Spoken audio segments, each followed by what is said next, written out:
Aujourd'hui, les règles, elles ont changé et elles changent très vite. Il y a quelques années, tu pouvais apprendre le montage à l'arrache, bidouiller dans ton coin et quand même décrocher tes clients. Mais aujourd'hui, ça suffit plus. Les monteurs sont partout et il y en a de plus en plus, des bons comme des très bons. Et la réalité, c'est que les erreurs que tu pouvais te permettre avant, maintenant, elles te bloquent. Si tu veux te lancer dans le métier de monteur vidéo et en vivre, t'as pas 1000 options. Tu dois avoir un plan, un vrai, structuré et clair. Pas des tutos en pagaille sur YouTube, pas des conseils flous genre ok, faut un 27 de fou ou alors faut être ultra passionné. Alors oui, bien sûr, ça reste un métier passion, ça reste un métier créatif. Mais si je devais tout recommencer depuis le début cette année avec 0 client, 0 portfolio, 0 réseau et juste ce que je sais aujourd'hui, voici exactement les étapes que je suivrai pour vivre du montage vidéo freelance le plus rapidement possible. Si tu me connais pas encore, je m'appelle Alexis, je suis monteur vidéo depuis maintenant plus de 6 ans. J'ai travaillé avec plus de 60 clients, je te donne des exemples à l'écran. Puis j'ai lancé cette chaîne YouTube pour partager ce que j'aurais rêvé qu'on m'explique quand j'ai commencé. Aujourd'hui, je donne la méthode et j'accompagne des personnes qui veulent se lancer et surtout vivre de leur activité de monteur vidéo freelance. Et aujourd'hui, je vais te donner la méthode que j'aurais tuée pour l'avoir à mes débuts. Mais je te le dis directement, ce que je vais te montrer, ça ne marche pas si tu ne t'impliques pas vraiment. Alors déjà, fais un truc simple, prends un carnet, coupe toutes sortes de distractions et note bien chaque étape. Après oui, c'est vrai, tu peux la regarder en illimité cette vidéo, elle est sur YouTube, mais dans l'idée, tu m'as compris. Parce que le but, c'est qu'à la fin de cette vidéo, tu sauras exactement quoi faire, dans quel ordre, pour poser des fondations solides de ton activité de monteur vidéo freelance. Aujourd'hui, comme je te l'ai dit, les règles ont changé, les règles, elles changent vite. C'est aussi notre métier de savoir s'adapter au changement. Il y a de plus en plus de monteurs, il y en a de mieux en mieux formés. Normal si t'es dans mon accompagnement. Et ça veut dire une chose, si tu fais les erreurs qu'on pouvait se permettre avant, tu restes sur le banc. Je vais utiliser une analogie dans cette vidéo pour vulgariser un maximum et on commence par l'étape numéro 1. Je l'ai appelée la maison. Tu penses qu'il faut savoir juste monter des vidéos? Eh bien non. Il faut construire aujourd'hui un vrai business autour de ton skill de montage. Et un business,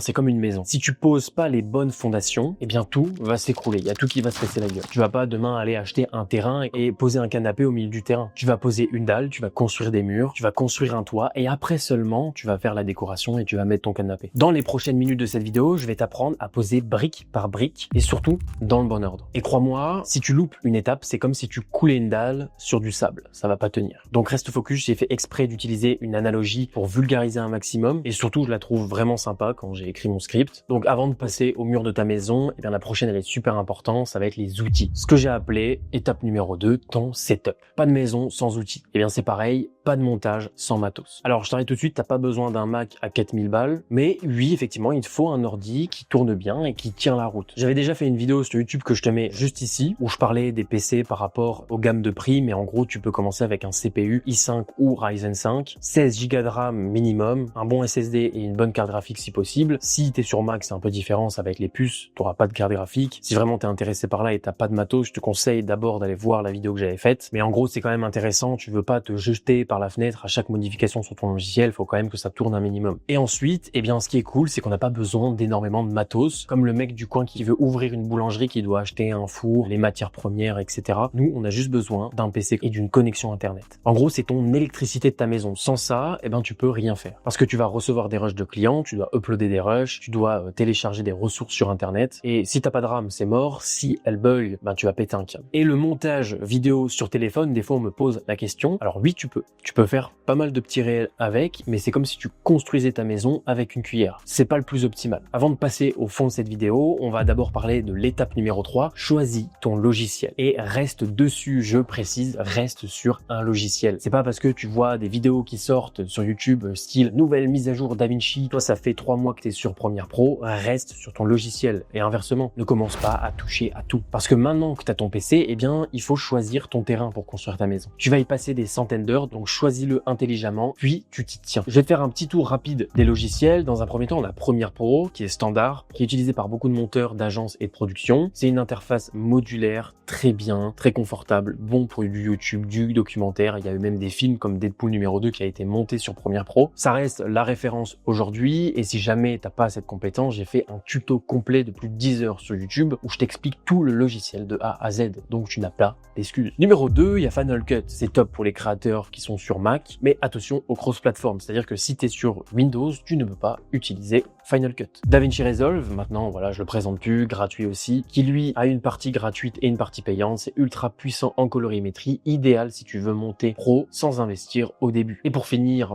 le petit logiciel qui fait mouche aujourd'hui, CapCut, qui est simple, rapide, parfait pour du contenu short et du contenu rapide, mais à la longue, c'est vite limité dès que tu veux monter en mode sérieux. Surtout si tu as des grosses prods. Ce qui compte réellement, c'est de pas changer tous les 15 jours. T'apprends rien si tu recommences toujours à zéro. La règle d'or qu'il faut retenir dans cette partie, c'est que tu n'as pas besoin du meilleur logiciel pour monter des vidéos. Il n'y a pas de meilleur logiciel. Chaque logiciel est bon. Tu as juste besoin de maîtriser celui que tu choisis. Et maintenant que tu as fait le choix, on passe à la pratique. Étape numéro 4, monte à fond. Regarder des tutos, c'est bien. Monter pour de vrai, c'est mieux. La seule façon de progresser rapidement, c'est ce que je dis à ceux que j'accompagne, c'est de monter un max. C'est pour ça qu'il y a beaucoup d'exercices dans mon accompagnement. Et si t'as pas de clients, c'est pas grave. Tu veux monter un vlog, un court-métrage, un gameplay, les vacances de ta sœur, un faux projet, un podcast, peu importe. Les ressources aujourd'hui sont énormes. Et moi, tu m'envoies un mail, je te donne des rushs gratuitement, je m'en fous. Ton objectif, c'est de poser les murs qui seront solides pour ta maison. Un mur qui est bancal, si tu fais un étage dans ta maison, pareil, ça va se casser la gueule. Et toi, tu veux pas ça. Tu veux construire un business sur le long terme. Il y a un cas concret, un exemple que je vais donner. Alexia et Maël, que j'accompagne, qui voulaient bosser dans le vlog. Eux, ils avaient pas de rush disponible. Et ça tombe bien, moi, j'avais filmé un vlog à Séoul, en Corée du Sud. Et donc, je leur ai filé mes rushs et ils ont pu s'entraîner. Effectivement, les contacts, ça aide. Mais maintenant, si t'as pas de contact,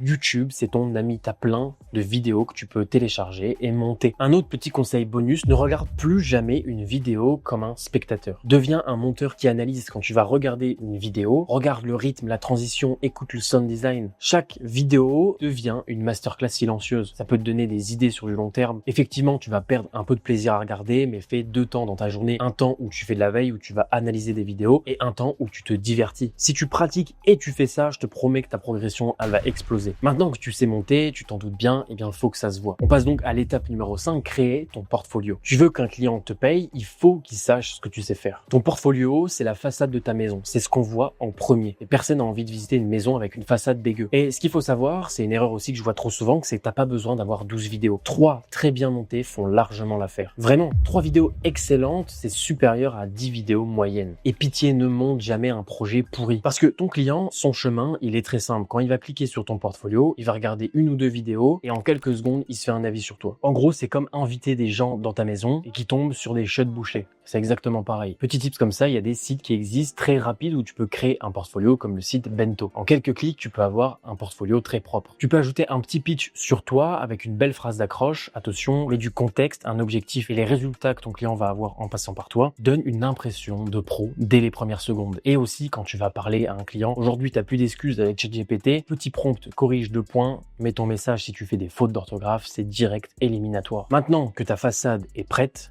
faut faire venir les gens à ta porte. Et c'est là que la plupart des monteurs galèrent. Alors t'inquiète, je vais t'expliquer, mais avant, on passe à l'étape numéro 6, apprends les bases du marketing. Là, t'as une maison qui tient debout. C'est bien, elle est clean, t'as même un petit tapis devant ton entrée, c'est cool. Mais si personne ne sait qu'elle existe, personne ne viendra. Le marketing, c'est pas vendre du rêve, c'est pas mentir, mais c'est juste savoir que tu peux aider. Tu vends ton expertise, tu es bon là-dedans. Et pour ça, c'est assez simple, mais tu dois apprendre petit 1 à structurer ton offre. Qu'est-ce que tu fais concrètement? Pour qui et à quel prix? Ensuite, à savoir à qui tu t'adresses. Est-ce que ça va être les créateurs de contenu? Est-ce que ça va être les influenceurs? Est-ce que ça va être des marques? Numéro 3, choisis ton canal principal pour de la prospection. Est-ce que ça va être sur Instagram, sur LinkedIn, en email, etc. Mais il faut que tu saches exactement sur quoi tu cibles. Par exemple, si tu vas vouloir viser les gamers, tu vas pas aller les chercher sur LinkedIn. Ça servirait à rien d'aller les chercher là-bas ou créer du contenu pour que les clients viennent à toi automatiquement. Numéro 4, personnalise ton approche. Pas de copier-coller, je t'en supplie, à 200 personnes en même temps. Ça se voit. Voilà, j'ai plein de messages sur mon Instagram. Des fois, c'est assez bluffant, mais juste un message, je cherche un job, ça marche pas. Voilà, ça fonctionne pas. C'est un red flag direct. Numéro 5, ça fait partie du numéro 4, mais en gros, être clair sur la valeur que tu apportes. Je t'en ai parlé tout à l'heure, mais qu'est-ce que tu apportes concrètement? Pourquoi je devrais te choisir toi et pas l'autre monteur à ta droite ou à ta gauche? Aujourd'hui, il y a plein de monteurs. Les règles, elles changent. C'est facile aujourd'hui de trouver un monteur vidéo, mais c'est très dur d'en trouver un sur du long terme et qui comprend ce que tu veux. Je vais te donner un exemple comme ça, mais imaginons que tu veux aider les podcasteurs à avoir des réels viraux pour leur Instagram.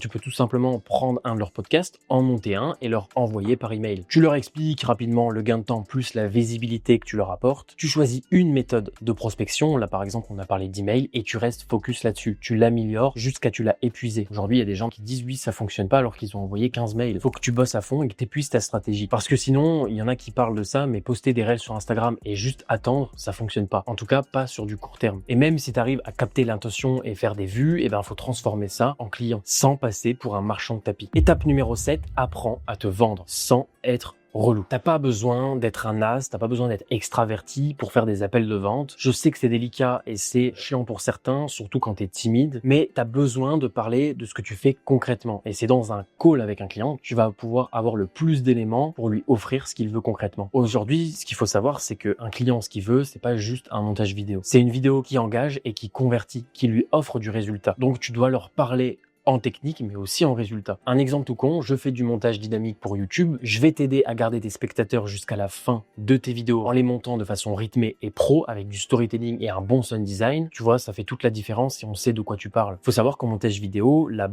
première base, il faut savoir monter. Pas savoir faire du motion design ou je sais pas quoi. Tu dois savoir monter. Un plan mal cuté, ça se voit. Un plan, il y a plusieurs façons de le cuter. Selon ce que tu cuts, ça raconte une histoire différente. Ce que tu vas commencer aussi à mettre en place par la suite, ça peut être une vidéo à propos de toi où tu montes ton style et ton expertise. Ça peut être aussi un profil Instagram ou LinkedIn avec des extraits plus du contexte sur ce que tu fais réellement. Et surtout, ajoute des témoignages clients, même si tu as fait une mission à 50 balles au début. Le petit secret dans tout ça, plus tu communiques avec clarté et confiance, plus tu vas trouver des clients et plus les bons clients vont aussi venir à toi. Mais d'abord, tu t'en doutes, il faut aller les chercher par toi-même. Ça vient pas comme ça du jour au lendemain. Étape numéro 8, trouver ton premier client. C'est là que tout commence vraiment. Mais je te le dis tout de suite, oublie de facturer plus de 1000 balles ta première vidéo. Ton but à toi dans un premier temps, c'est pas de penser argent, argent, argent. Aujourd'hui, on veut tout de suite, mais c'est un projet concret sur lequel tu vas bosser, tu vas t'entraîner, obtenir un retour client, comprendre le terrain et comment ça fonctionne et gagner la confiance d'une personne. Je te donne un exemple, mais j'avais donné un contact à moi à un de mes élèves qui s'appelle Vivien. Il a travaillé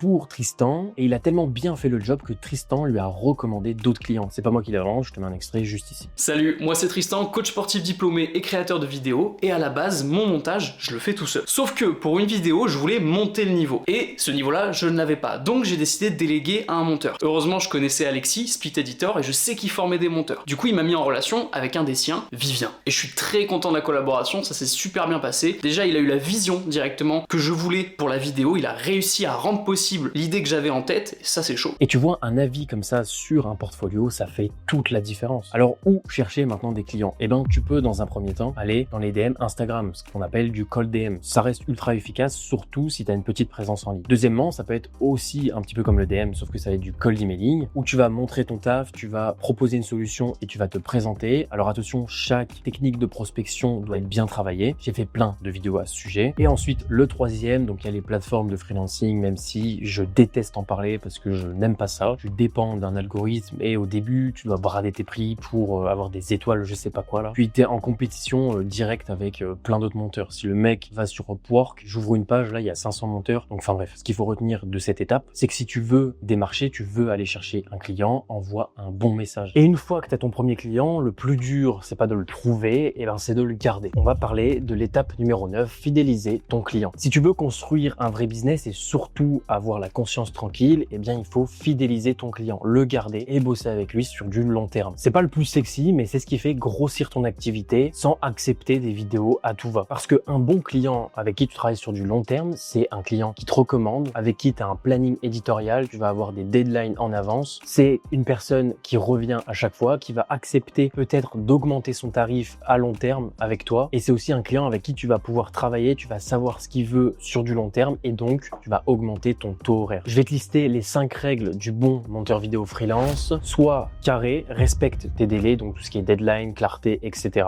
Sois réactif, réponds vite et sans faute d'orthographe. Sois force de proposition, donne des axes d'amélioration ou des idées. Sois régulier et sois agréable. Je vais donner un exemple simple, mais si tu bosses avec un créateur sur du long terme, eh bien tu vas lui envoyer un message et tu vas essayer de lui proposer par exemple. Et si on testait un format YouTube Short en plus, on va partir de façon simple. Imaginons que tu montes ces 4 vidéos par mois à 250 €, même s'il y a des vidéos qui peuvent se vendre 300, 400, 500, voire plus. Mais par contre, ce principe-là, eh bien tu peux totalement lui dire pourquoi pas tirer des shorts directement de tes vidéos YouTube pour essayer une nouvelle stratégie. C'est une idée comme ça, mais comme ça, en plus de faire faire ses vidéos YouTube, tu vas pouvoir lui facturer en plus la création de shorts. Et en gros, tu vas lui apporter de la valeur. T'es pas juste un monteur exécutant, il fait ça bêtement comme ça. Non, pas du tout. T'es un vrai partenaire avec qui il a confiance et avec qui il aura envie de bosser sur du long terme. Ensuite, là seulement et seulement maintenant vient l'étape numéro 10, développer ton activité. T'as une base, t'as des clients, t'as une vitrine, ta maison, elle est construite, t'as des clients dedans, t'as des gens dedans, t'as une belle décoration. Et bien maintenant, on va passer à l'étape supérieure. Tu vas t'attaquer au deuxième étage. On va rajouter un nouvel étage. Et comment faire tout ça? Comme je te l'ai dit, on est des entrepreneurs. T'as besoin d'apprendre tout le temps. Le marché évolue vite. Il y a plein de sites internet qui arrivent. Il y a plein d'IA qui arrivent. Il faut que tu fasses de la veille et de la formation continue. T'as pas le choix pour rester attentif à ce qui arrive. Et aussi dans ton montage, que ce soit montage, même encore aujourd'hui, moi j'apprends des trucs. Donc le montage, tout ce qui est storytelling, marketing, on continue à apprendre. Reste dans ta niche et positionne-toi comme un expert, que ce soit le gaming, l'infoprenariat, etc. Une fois que tu auras prouvé ta valeur, et tout doucement, tu vas commencer à augmenter tes prix et ton taux horaire va littéralement augmenter parce que tu auras l'habitude de bosser avec les mêmes clients et donc tu seras beaucoup plus rapide. Et pour finir, diversifie tes offres, que ce soit des réels, peut-être que tu peux aussi là maintenant ajouter le motion design. Pas avant, c'est maintenant que ça se passe. Une fois que tu sais vivre de ton activité, que tu sais monter, peut-être que tu vas développer ton offre et tes compétences. Le motion design et le montage vidéo, ce n'est pas la même chose. Et peut-être même que tu vas créer ta propre création de contenu comme moi je le fais aujourd'hui à côté. Ton objectif il est clair, c'est plus maintenant de construire une cabane, de construire ta dalle, tout est bien fait. Après voilà, faut que ça soit bien fait. Tu poses les fondations d'un vrai business que tu peux scaler. Scaler, je le répète, c'est tout simplement augmenter ton chiffre d'affaires de mois en mois. Ça peut être de semaine en semaine, de mois en mois, etc. Mais c'est tout simplement sur du long terme, sans griller des étapes. Et c'est à ce moment-là, comme moi, que tu vas réaliser que tout ça a commencé dans ta chambre, sur une tablette pourrie, avec une vieille petite vidéo que tu as trouvée sur YouTube. Et là maintenant, tu as le plan complet. J'espère que tu as pris des notes. N'hésite pas en commentaire à poser plein de questions. Je réponds à vraiment tout le monde et je serais ravi de vous aider. J'ai envie de construire une communauté soudée. Donc tu sais maintenant exactement quoi faire, dans quel ordre et pourquoi tu le fais. Mais entre nous, ce plan ne suffit pas. Ce qui va faire la différence, c'est l'action que tu mets en place après cette vidéo. Parce que la pire chose que tu puisses faire maintenant, c'est juste de passer à la prochaine vidéo ou alors de retourner dans ta petite routine. Maintenant, tu as toutes les cartes. J'ai fait plein de vidéos sur cette chaîne YouTube qui t'expliquent tout ça. Si vraiment tu as les moyens, n'hésite pas à réserver un call avec moi, je peux t'accompagner. Mais voilà, je cherche vraiment des gens qui ont la dalle, qui ont envie de mettre des actions en place pour vraiment vivre de leur activité. Donc voilà, tu as toutes les cartes. Maintenant, c'est à toi de jouer. C'était Alexis, on monte ensemble. Ciao.